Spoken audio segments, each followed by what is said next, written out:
আচ্ছা এই আম কত করে কেজি? আঙ্কেল আম তো 220 টাকা কেজি। আচ্ছা মা, তুমি এখানে ফল বিক্রি করছো আবার বই পড়ছো, তুমি পড়াশোনা করো কিসে? আঙ্কেল আমি তো ক্লাস 10-এ পড়ি, কিন্তু কেন বলুন তো? না মা, মানে তেমন কোনো কিছু না, মানে আসলে তোমার মতো এরকম কাউকে দেখিনি তো, যে ফল বিক্রি করছে আবার পড়াশোনাও করছে। আচ্ছা তুমি তো এখানে পড়াশোনা না করে বাড়িতেও পড়াশোনা করতে পারতে। আসলে আঙ্কেল কি বলবো দুঃখের কথা, ছোটবেলায় আমার বাবা আমাদেরকে ছেড়ে চলে যায়। এখন আমার পরিবারে আমার মা আর আমি ছাড়া কেউ নেই। তাছাড়া মা তো অসুস্থ, আম বিক্রি করতেও পারবে না। আমার পরীক্ষা তো ফি দিতে হবে, টাকার খুব দরকার। আর আমগুলো ঘরে থেকে তো নষ্ট হয়ে যাবে।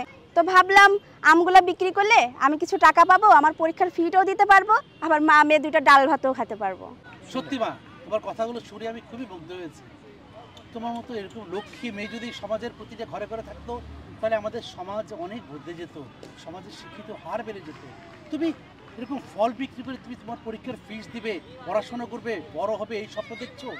সত্যি প্রাউড করার মতো মেয়ে তুমি। মারে তুমি কিছু মনে করো না, তুমি এই টাকাটা রাখো, এই টাকাটা দিয়ে তুমি তোমার পরীক্ষার ফিসও দিবে, তোমার মার চিকিৎসাও করাবে। ধরো। না না আঙ্কেল, টাকাটা আমার লাগবে না।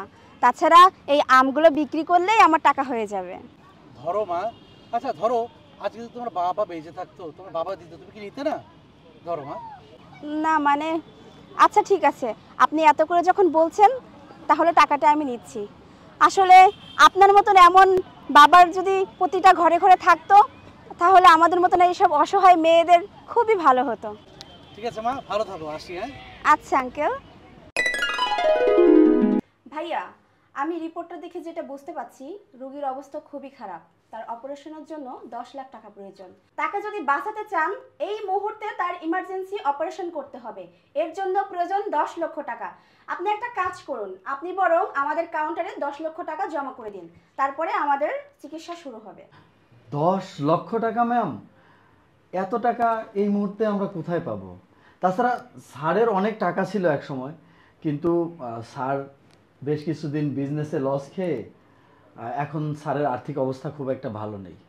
এছাড়াও স্যারের পাশে এখন পরিবারের কেউই নেই, শুধুমাত্র আমি স্যারকে দেখাশোনা করছি। পরিবারের সবাই কিছু সম্পত্তি নিজেদের করে নিয়ে স্যারের থেকে একেবারে দূরে সরে গেছে। আর আর অবশিষ্ট কিছু ছিল, সেগুলো ওই ব্যাংক লোনে শোধ হয়ে গেছে।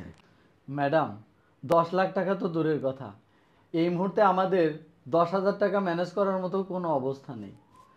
কি আর করার, স্যারের জীবনটা হয়তো এভাবেই শেষ হয়ে যাবে। আচ্ছা, আপনার স্যারকে না আমার কেমন জানি চেনা চেনা লাগছে। আমি যেন তাকে কোথায় যেন দেখেছি। আচ্ছা আঙ্কেল, আপনি কি বলতে পারবেন আমি যেন ঠিক আপনাকে কোথায় দেখেছি? মারে, তুমি আমারে কোথায় দেখবে বলো? আমি তো অনেক দিন ধরে বিছানায় পড়ে আছি, ভালো করে খেতে পারি না, হাঁটতে পারি না, বাইরে কোথাও যেতে পারি না। মা, তুমি আমারে কোথায় দেখবে?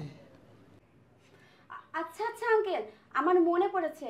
আপনার কি মনে আছে ওই যে আমি একদিন আম বিক্রি করছিলাম, আপনি আমাকে 10,000 টাকা হাতে দিয়ে বলেছিলেন যেন ওই টাকা দিয়ে আমি আমার পরীক্ষার ফি দিতে পারি আর আমার মায়ের চিকিৎসা করাতে পারি। আঙ্কেল আপনার কি এটা মনে আছে? আঙ্কেল আমি সেই মেয়ে। আপনি যদি ওই দিন আমার টাকাটা না দিতেন আমি আজকে ডাক্তার হতে পারতাম না। আজকে আপনার এই অবস্থা, আমি আপনার পাশে দাঁড়াবো। আজকে আপনার সমস্ত দায়ভার আমি নেব, আমি আপনার চিকিৎসা করাবো। আপনি ওই দিন বাবা হয়ে আমার পাশে দাঁড়িয়েছেন, আজকে আমি মেয়ে হয়ে আপনার পাশে দাঁড়াবো। আজকে আমি আপনার পায়ে হাত দিয়ে একটু সালাম করতে চাই।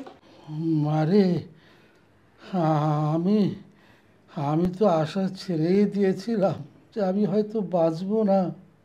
আমি সেদিন তোমাকে শুধু ভালোবেসে দায়বদ্ধতা থেকে তোমাকে 10,000 টাকা দিয়ে সহযোগিতা করেছি বাবা, কিন্তু কখনো ভাবিনি যে আজকে আমার বিপদের সময় এই 10,000 টাকা 10 লাখ টাকা করে আল্লাহ ফিরিয়ে দিবে। এর জন্য আল্লাহ বলে না, দান করো, দান করলে কখনো সেই টাকা বিফলে যায় না।